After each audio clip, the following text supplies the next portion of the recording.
everybody, Jason Abrams, Marc King, and we are here for 8 weeks to wealth. Wealth starts here. Thank you for being here with us, friends. We're going to move through this incredibly quickly today because your time is valuable. Now, this call is scheduled for a half hour. We may go a touch longer. We have the one and only amazing Joylyn Powell is watching the chat log, so feel free to communicate with us. Let's kick this thing off. First slide, if you would, Joy, the 8 weeks to wealth webinar title slide. Let's just make sure you guys can all see it. Can everybody see the slide? Thumbs up if you can see it. Billy, are we good? Yep. Fantastic. Here we go. Ladies and gentlemen, we are kicking this thing off with a warning. Yeah, we are not certified accountants. Please talk to your own. We're not attorneys or any of those things. This is all the asterisk stuff. Yeah, well, and to be said quite clear, these materials represent the opinions of the speakers and not those of KWRI. The speakers do not hold financial licenses. Correct. Just a lot of finances. On purpose. The material is provided without any warranty or guarantee of its accuracy, completeness, or result from using the information. You should consult your own legal, financial, or tax advisor and verify all information to your satisfaction prior to taking any action. Here's the point. We want you to be educated. We want you to know what to ask your professionals. And so don't take our word for it. Don't take anybody's word for it. Get multiple opinions.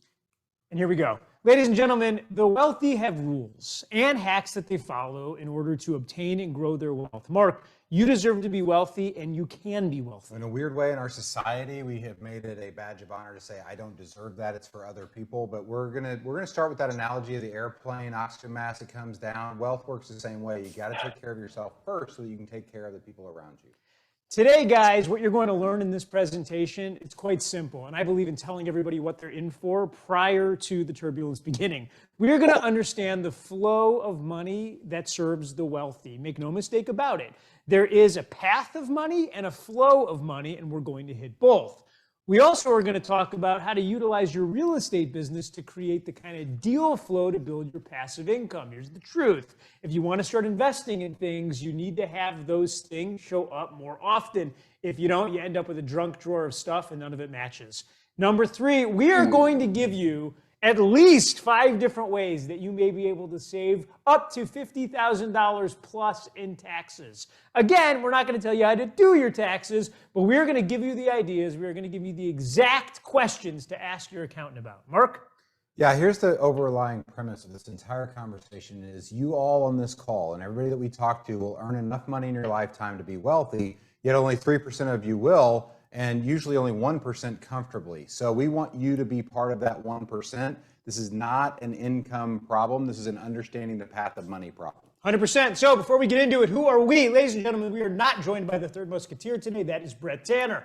Between Marc, I, and Brett, we have over 250 properties owned. This breaks into both residential and commercial. Marc, as you know, I think is the greatest president ever of KWRI, an OP, and a regional owner. I am the head of industry and learning, and Brett, KW Wealth, and a mega team owner. Brett just, I got the numbers from last year. Besides all the wealth stuff, 226 million in closed volume. It's not bad business. It's an awesome business. That's who we are. We're here on behalf of 8 Weeks to Wealth, which is our fast-tracked coaching course. So this is for you if. Now, this is for you if you're tired of the income and wealth roller coaster, the rat race. You want to get off that wheel and you want to actually build some meaningful wealth so that you can make different decisions with your life. 100%. And you could go through kind of read the rest of these. This is for you if you realize that more wealth will give you more time to do the things that you want to do. Friends, it happens all too often. We get into this industry and then we build our days around activities we don't like. And I'm here to tell you that is not what this was supposed to be. This should not be about how many homes you sell. It should be about how much wealth you acquire while you do it. This is for you if you want stability and consistency. And multiple streams of income. And this is for you if you want to learn the hacks of the wealthy and what wealthy do that are different than what the rest of us do. The last one on here is my favorite. This is especially for you if you don't. Friends, you fill in the blank because here's what I know. Money doesn't make you happy, but money gives you a heck of a lot more options on the things you can do. And in life, you get to pick your problems. And then, Marc, you get to pick how you pay to solve them. That's right. It's either your time or expertise or you're paying somebody else. Yep. Why is it important now? Well, here's the thing. This is a long-term game. There is no get-rich-quick scheme. I know we live in the time of flipping Rolexes and Bitcoin and all those things, but the reality is having a strong wealth plan is so much easier than we make it. And the reason that 60% of us who are polled say that our retirement plan is to win the lottery, true fact, is because we don't have a plan. So what this is all about is teaching you some things and talking to you about an 8-week program that will give you a written plan and therefore make what you focus on expand. Now, some of you might be out there thinking, this isn't for me. I've passed the age of when I can start generating wealth. And some of you also might be thinking, I don't have to start yet. I'm only 20 years old. I got plenty of time. Take a look at these numbers. Mark, take us through this. Yeah, you can't afford to wait. And this is just an example of what compound interest does for your wealth building. I mentioned earlier, we all make enough money to be wealthy. 3% of us will be. And here's why. Most of us can't go back in time to when we were 20, but if you did, you would invest $79 a month to have $1 million in your nest egg by age 67. If you wait to 30, it's $215 a month. That's a dramatic difference until you're 67. But wait, there's more Ginsu style. If you're 40, like Jason, it's $608 a month. You still might cover it. And if you're 50, like Mark, it's $1,879 per month to get to that same million. And if you're 60, here's the thing I want to tell you. Yes, it's $8,200 a month. However, there are other ways and other strategies we're going to tell you later in life that you are. If you're 67, there is still a path to become a millionaire this year. And we are actually going to talk about that path today. Here's what we can tell you. Our promise to you, we're going to teach you as much as we can in the limited time that we have together. Before we conclude, we promise to show you where you can go to get more, because we don't want to practice seagull management. Fly in, poop on everybody, fly out, and you're no worse for the wear. Yeah, and the cool thing about our company is there's so many people that we can learn from. We're a very open and sharing company. So we're going to share real live examples with you and how we built wealth, the mistakes we've made, because the most important part of this entire conversation is understanding we've all made massive mistakes with money. And if you have too, you're normal. Here's the thing, let's just stop making them. And that speaks directly to this slide, Mark. This is Oscar Wilde. Experience is the hardest kind of teacher. It gives you the test first and the lesson afterwards. That is so true. Yeah, I mean, that's look, working with Gary Keller, who has a high net worth, has really stretched my own economic thermostat. We'll talk about what that means. But here's the thing, being around Brett and Jason and several others, there's a community of people who are really excited to help you build massive wealth. And the truth of the matter is the results are not typical. By the way, if you're not on mute, you might want to go on mute, but here's what we know. We know that we're going to walk through some specifics with you today. And we also know that some of you are going to want more, and we know that some people are going to watch this and they're not going to make any changes in their lives. And for us, that's the hardest part of this, because everybody within the sound of our voice today deserves to be wealthy and can be wealthy, but you're going to have to take some action. Yeah, a couple of weeks ago, I got to speak at Inman, and my speech was on wealth building, and it was like teaching growth stock mutual funds to a Bitcoin convention. It was awesome. It was Grandpa's way to build wealth, and yet it wasn't all the new fandangled get-rich-quick schemes, because the 4 secrets of the wealthy are really important, and this is what you have to understand. You have to have a plan. Again, if you just wait and guess at this, right? We get to the end of the month and we wonder where all of our money went because we don't tell it where to go. So you got to have a plan. You got to understand how money actually flows. That includes all kinds of tax strategies, et cetera. You also have to understand deal flow. And here's one of the things that we're just shocked over. The last stat I saw on this, 9% of real estate agents own rental real estate. We are on the front lines of the best deals on the planet, and yet 9% of us own it. And so we're going to talk about how your deal flow can be a true wealth building mechanism. We're going to talk about the money that you make does not determine your wealth. It's how you treat the flow of money that will determine your wealth. Oh my gosh, that is so true. There are so many people that sell a ton of homes, make a ton of gross revenues, and have no wealth. And we're in a direct confrontation with that because everyone deserves to be wealthy. In the financial planning world, there's a term called Henry, high income, not yet rich, or not rich yet, Henry. And so I was a Henry for a large portion of my real estate sales career in the early 2000s. I might make $300,000, $400,000, $500,000 a year, but not have anything to show for it at the end. Here we go. Let's get into this thing. Secret number 1. When your money is set up to flow the right way, it goes exactly where you want it to. When you don't have the right setup, it flows to someone else. That's such a big idea. Well, you've all heard about the athlete or the movie star or whatever, Bernie Madoff, whatever it was, that made lots of money. Mike Tyson, $500 million, only to have it squandered, etc. This entire conversation is so that you understand how your money flows and you tell it where to go. Love it. So here's the first myth. It doesn't matter where I keep my money as long as I keep it someplace safe. Friends, this was one of the number 1 things we heard when we polled Keller Williams agents about wealth. You'll also notice in the bottom right-hand corner, you will start to see a QR code. This is if you're interested in 8 Weeks to Wealth and you want to pop it up on your screen so you can take the full program. That's where you're going to do it. We're just going to hold it there for the rest of the discussion. Money can't just go someplace safe. As a matter of fact, here's the truth of it. The proper flow of money allows you to maximize every single dollar in a growth and preservation-minded way. This is absolutely essential to creating more of it. That's going to break into two things. Number one, the path of money. Number two, the flow of money. Marc, the path of money. Yeah, here's the ultimate issue. There's two forms of capital. Either you trade your time for somebody else's dollars, or you use your dollars to cause more dollars. And the cool thing about dollars, Jason, they don't take time off. They work 24 hours a day. They don't get sick. So here's the whole game of wealth building. If you want to sum it up this easy, this quick, we can all just jump off the call.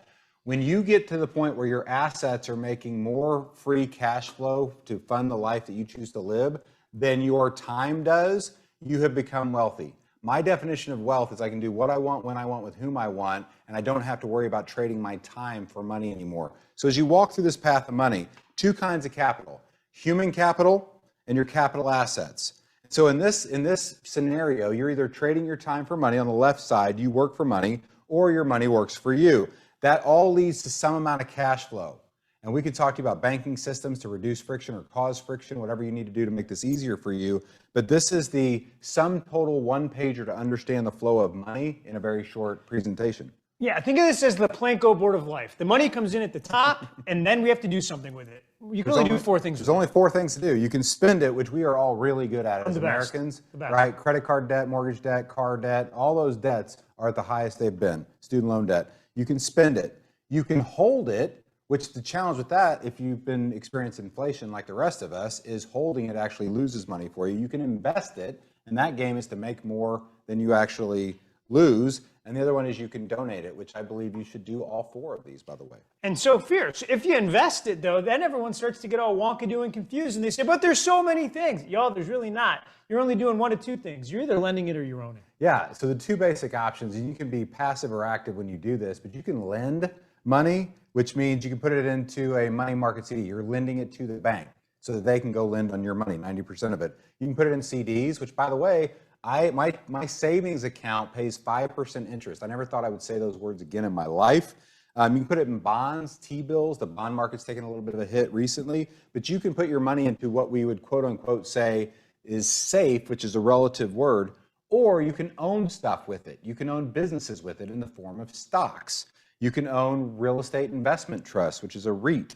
You can own mutual funds, etc. Here's the challenge is if you're a passive lender or owner, someone else is controlling it. You're not making the decisions at Home Depot that affect your stock price. Or on the other side, you can be active. You can actively lend it. You can owner finance, you can do hard money lending, you can do private lending, or you can own businesses and real estate. And really, all of your decisions culminate in a profit or loss, which then flows back up to the top of this graph and then starts all over again. The game here is to get your capital assets to outproduce your time. I love that. And everyone knows the number one way in this country that the wealthy become wealthy is through what? Yeah, inheritance. No. It is. It's through inheritance. Yeah. And unless that is that your plan? No. Okay, no. Mine either. Unless that's your plan, then you should move on to number two, which is, by the way, I own a business or I invest in real estate. Yep. That's what we're going to be focusing on. Yep. Cool. This right here, secret number one, this is the second document to it. This is the flow of money. So we teach in KW Wealth, it's not just enough to have business and assets that's producing, it's where that money flows so you know how much you have to look for more deals. So on the right side of this chart, you see, and I want you to start listing, if you're a note taker, do it on your paper, all of the different ways you make money. You may have your real estate business there. You may have some rental property there. You may have some consulting income there. You name it, you have it. That's where it goes. That money then all flows up. At the end of every month, we sweep those accounts and boom, now it goes into that big chest there.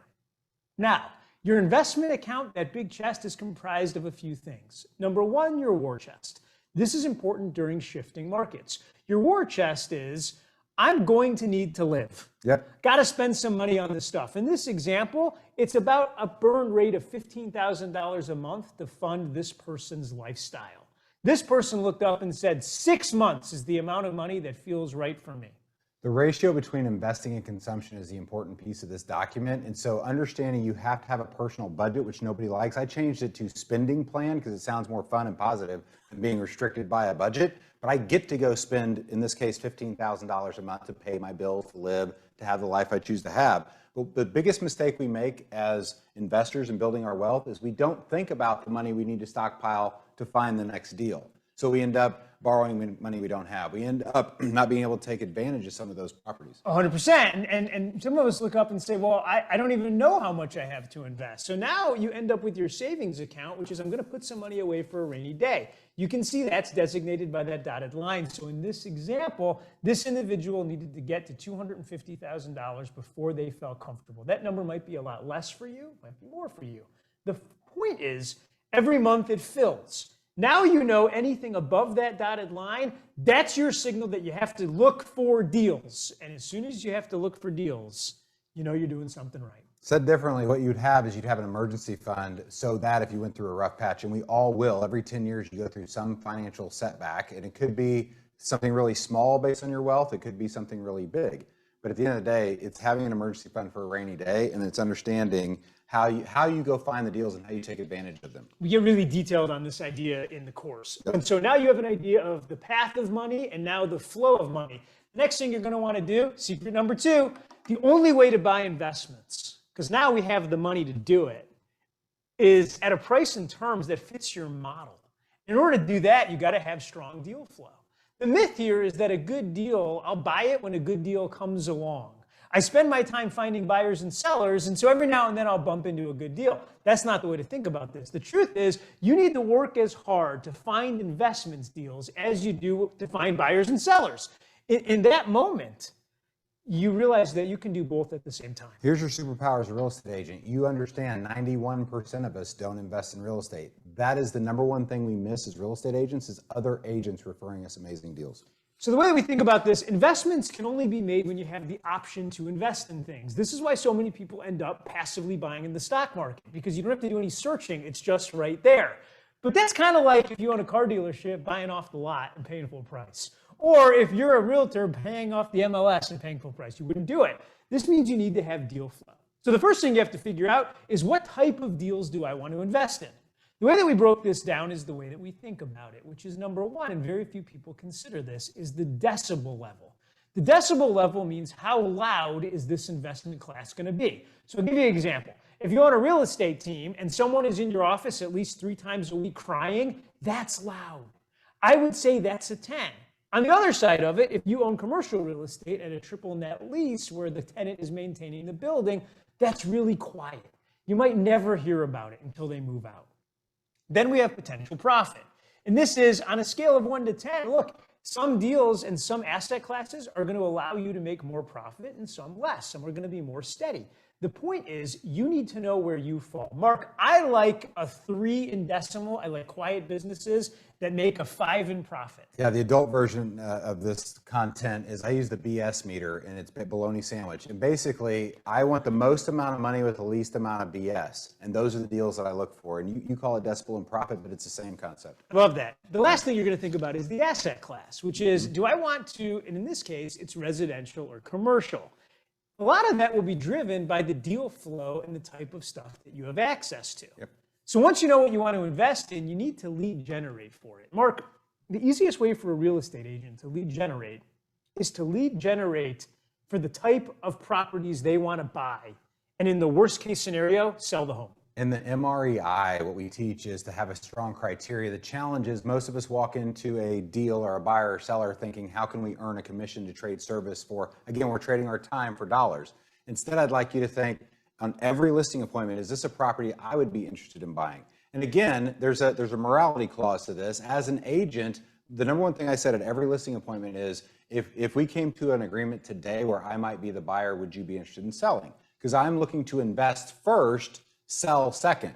And this is not to confuse us with trying to scam people on, lowball them on their properties, whatever the case is. But it's just a mindset. Are you walking into a listing appointment thinking, how does this become part of my portfolio? Or are you walking in that listing appointment thinking, how do I get a commission for selling this house. And that's why you see at the bottom of this slide, it says always do what's best for the seller and present all options. Yep. You can't presume you know what's best for them unless you present them all. Remember, that's our job, to give a full range of ideas.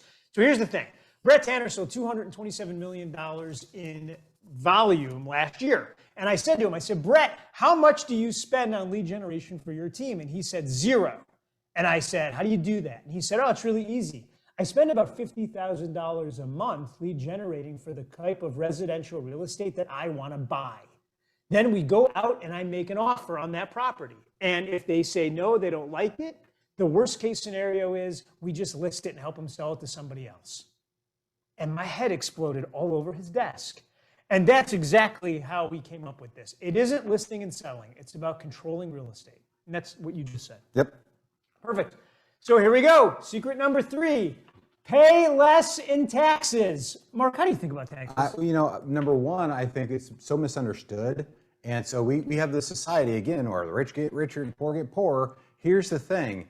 Wealthy people employ a board of directors, whether it be a tax strategist, CPA, whatever the case is, they pay to have their lawn cut, right? It's not because they're uppity and they don't want to do the work. It's because they know they need a professional in the corner. It shocks me how many of us as real estate agents expect our sellers to use a professional fiduciary because we handle their most complex, largest value asset in most cases, and then we do our own taxes. So take your own advice and have amazing, we had this conversation privately. I'm just going to share. We're going to share a lot of personal stuff. I am making an accountant change because he's not at the level that I need him to be to employ some of these tax strategies. And they're not, again, get rich quick schemes. It's understanding the 1 million pages of tax code that changes every single year, every single administration. We're actually going to talk about the exact number of pages in the tax code. And as we go here, I just want to stop and recognize we have had, by last count here, 26 people that have joined in for this 8-week program since we started this. Wow, congratulations. I think that's awesome. Thank you for doing it. I'm inspired by it. Myth number 3, my accountant will take care of this stuff. I'm personally going to tell you that accountants and tax strategists are vastly different human beings. And accountants are trained in a very certain way. It's like saying, I'm just going to trust my real estate agent and have no idea if it's their first week or if they're Brett Tanner. So understand there's a different level of professionalism. I hope that you're screening for your brain surgeons out there. They're not all created equal. Well, here's the deal. I don't know what y'all are paying for your taxes, but give or take, from what I can tell in the industry, somewhere between $600 and $1,500 per return. And so how do accountants have to make money? Well, at those numbers, guys, they have to do an awful lot of returns, which means sitting there and agonizing over yours. I'm not saying they don't. I'm just saying truth number 3. If you do not spend time, wealth and tax planning, you will pay more than you need to in taxes and you will have less wealth. The tax code is a list of rules that help you pay less in taxes. Your accountant is different than your tax strategist. Your accountant is different than your tax strategist. And I'm asking all of you to apply for the job. Friends, on the right side of this slide, you see what the tax code used to look like as far as the number of pages, dating all the way back to the 30s. As you can see, it is growing by leaps and bounds every single year. We're going to share with you 5 quick, I'm going to just call them hacks, but they're in the code. I'm going to give you the codes. Number 1 is the Augusta rule, which is section 280A. Take a picture of this screen, if you will. In the next slides, we're going to go one by one. The ERC credit, which is number 2. The tax section 199A, which I bet you don't know about, but I know you need to know about it. Cost segregation, which is like the biggest deal for real estate people. Yep. And then number 5, Mark, the real estate professional. Yeah, this is a certain classification under taxes. There are rules around it. If you have a W-2 job, for example, you will not qualify, but most of us on this call qualify, and if you don't, your spouse can. So my wife is a real estate professional, and she meets the criteria for the IRS to agree with us. Here's why that matters. I have a W-2 job. In this case, you're my partner, and so you are a real estate professional. I can actually take my income and offset my income against your losses. And those are paper losses. These are cash flow losses. These are any kind of loss that you have. If you accelerate your depreciation, you actually have positive cash flow and pay less taxes. A lot more to come. Here we go. Let's start with the Augusta rule. Marc, there is a place called Augusta. You go on private jets each year. Yeah, that's not true. And this is very simply said, this started with a group of people in Augusta, Georgia, who would rent out their house for the Masters golf tournament every single year. And they might make, the house I stayed in last year was $50,000 for the week. By the way, it turns out that most of the people that are members of that club also happen to know people in Congress. Yeah, I met Condoleezza Rice at the Masters last year. Hence a rule designed just for them. Yeah, so here's the point is that if you rent your house out for one event a year, if you live in Austin, it might be the F1 race, whatever the case is, you can actually write that off against your taxes. There's a way to handle that, but that's basically the idea, is you can use your personal residence to get a tax break. But wait, there's more. This also counts for if you are renting out your house to have a team function. Maybe you're hosting all of your agents there or any sort of work function. Now, the way that you get to figure this out is what a like facility would cost for that day. So if you were going to have a team meeting at your house and you were going to provide food and beverages, you might go to a hotel that is equal furnishing, so granted, all the stuff that you probably have in your home, figure out what all that would cost you for the day. That would be the number that we'd be talking about. You can do that up to 14 times a year, and you can do it not only in your personal, but if you have vacation properties. Yep. Friends, don't rely on us. We are not accountants. I'm just telling you again. Write it down. Ask your accountant. The Augusta Rule, Section 280A. Now, before we move on, some of you will ask your accountants and you will get this answer. No. That means talk to another accountant. Yep. Marc, the ERC. Yeah, employee retention credit. This is a COVID thing where if you kept employees through COVID, you maybe do some tax rebates, etc. So they must have loved the Augusta Rule because 7 more people just joined. Oh, I love it. That's perfect. But here's what's really important about the ERC. It's a credit, not a deduction. It applies to the wages that you pay out. This was a government stimulus to keep people employed during the time, and you can go back and file it retroactively. 100%. And here's what we found out. And this was just from polling our agents in our market centers. If your accountant doesn't know about it, ask another. And if that one didn't know about it, ask another. And at some point, you run into an expert. Because here's the thing. This is a nuanced niche piece that was new post-COVID, and a lot of accountants, they're just not up to date. Well, let's talk about it. It's not that they're bad or anything else. No. It's just that there's a lot of work that may not mean a lot of revenue for them, but it means a lot of revenue for you. Here we go, tax section 199A. Friends, a 20% tax deduction against qualified business income for businesses operating as sole proprietorships, partnerships, S-corps, and LLCs. So if you are playing along at home and you have any of those 3, raise your hand. Yes, you. The only thing you should do is ask your accountant, how do I get the most out of 199A? Yeah, the standard deduction went up for all of us anyway. And so what a lot of accountants will do, if you don't have a minimum threshold of income, they'll just say, just use the standard deduction. The problem with that is you likely are leaving tens of thousands of dollars on the table if you earn a significant income. Just call it. We actually put it on here. How do I maximize 199A? That's the question you want to ask. Cost segregation. This one is admittedly something that I have been leaving hundreds of thousands of dollars on the table, but walk us through this. What does this mean? So the reality of it is that when we buy real estate, that real estate can get depreciated. That's because things have a value and that value erodes over time. And so the federal government has set this up, and there are specified years, 27.5 and 39 years by which you can start to depreciate things in rental real estate that you own. But the government makes laws to help spur people to take action. And at the time that this one was passed, they wanted more people to buy investment real estate. That's exactly what happens. This allows you to have what's called a cost segregation study. These are people, and everywhere you live, they're there, when they come in and they actually break out all of the materials used in either the building or the house, because all of these things depreciate at a different rate. Roofs depreciate differently than cabinets. Then they do a report where they figure out what the total depreciation would be. Then cost segregation allows you to accelerate that depreciation and get what they call bonus depreciation. And in 2023, that was up to 80%. This means that you can take it directly against your income. So one might ask, how much cost segregation would I need to pay no income tax? Yeah, this is a detailed one that we'll spend a lot more time on in 8 Weeks to Wealth, but let me give you the short version. If you have residential rental real estate or even second homes, depending on, because a lot of these overlap, you have 27.5 year straight line depreciation. So 127.5 of the value of your structure, because you can't do this with land. This is just the structure on the land.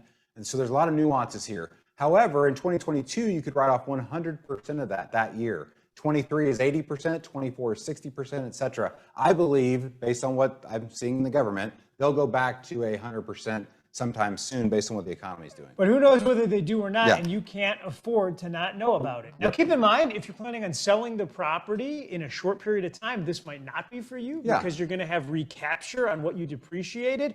Like I said, we go deep into that in the course. We only had 40 minutes here today. Or you can 1031 it, but yes. The REP, real estate professional. Yep. Mark, the IRS designation, this converts passive real estate activity into active real estate So let's say you're using the Augusta rule, you're accelerating your depreciation, and oh, by the way, you're still cash flowing in a positive manner. If you qualify for this, you have 750 hours a year that attributes to this profession, then and all of you do, if you're real estate agents, by the way, and you don't have W-2 jobs that are full-time, then what you can do is pass through your passive activity loss. So, for example, just to break this down, let's say I have a $2 million lake house. Let's just dream a little bit. And so if I were to have done that in 2022, I could write off $2 million against my active income. Therefore, that's your path to pay no taxes. So when people say, well, Donald Trump, Elon Musk, whoever, they don't pay any taxes, it's because they're using the tax code to benefit them. And this was the specific one that allegedly Mr. Trump used. That's so right, well. yeah. This is a big one, you guys. This is one of the biggest benefits to being in the real estate industry and then investing in real estate. If you don't know about this one, you have to go Google it and learn about it and ask your accountant. Your number one expense in life is taxes. You need to understand how to minimize those. Secret number 4, those who plan the battle do not battle the plan. Mark, the myth here is it'll happen for me, I'm working hard. Friends, busyness is not business, and I know you're working hard, and that doesn't make you any wealthier. There, I said it. The truth, you need a written plan. Yep. Here's the secret. We focus on $50 million wealth plans. And I know that a bunch of you are going to say, Jason, I don't need to have $50 million. I get it, but if you ended up with it, number one, you wouldn't be upset. Number two, if we plan around it and you come up short, you won't be upset. Time on your wealth is time well spent. We picked 50 million because we wanted to stretch the economic thermostat. We all have one, and it's where we're comfortable. And you've all felt this. You've gotten ahead in money earning in your business, and you've slowed down your activity, your lead generation, et cetera. You've gotten behind, and you've ramped it up based on your current needs and your current thermostat. I will tell you that you have to actively break your thermostat throughout your wealth plan. And one of the best ways to do that is go build a $50 million plan. How are you going to get to 50 million? Now, by the way, you may build some kind of compound interest calculator plan that takes 300 years to get there. That's not going to work for any of us. We've got to do this quickly. We've got to think differently, and it forces you to think about things you don't otherwise think about. This is one of the things we do in 8 Weeks to Wealth. We've actually provided you the blueprints to making the plan, as well as videos that explain how you should think about it and how you fill it in. Because here's what happens. The minute you start to make a $50 million plan, everyone has the same aha. Focus over the time is the key to wealth creation. Yep. Meaning 50 million next year, really tough. 50 million 20 years from now, amazingly doable. You will be shocked at how doable it is. Yep. The key is to know the number and then work backwards from it. Yep.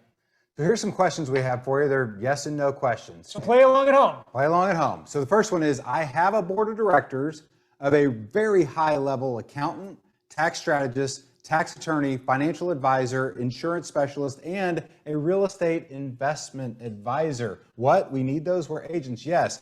You find an agent who wants to spend all their time working on investment deals and leverage them, follow your own advice, and use a professional in their area, their niche. It's money well spent. Gary's got one. His name is Mitch. You have one. Yep. I got one. Her name is Skylar. So the answer is yes or no. And if you answered yes to that, I have a well thought out and written wealth plan to get to that $50 million that has been vetted and reviewed by my board of directors. Yes or no? This is what wealthy people do. And then question number 3, I spend a minimum of 8 hours per month planning and reviewing my wealth strategy with myself, with others, by the way, with a spouse or someone that I live with. And I get advice for 8 hours a month. It's either yes or no, minimum 8 hours a month. Be honest about it. This is your assessment, not ours. By the way, if the answer on this one is no, I just spoiler alert, you're probably not going to amass wealth the way that you would want to. Yep. So if you answered no to any of those, you have some options. Number one, you take what you learned today and you try to go it alone. By the way, you have a bunch of ways that you just got out of this to go make more money. Option 2 is you skip over all the trial and error, the frustration, the agony, and you learn from the systems that people have done it. Friends, Gary Keller, Marc King, Brett Tanner, this is the course that those systems are in.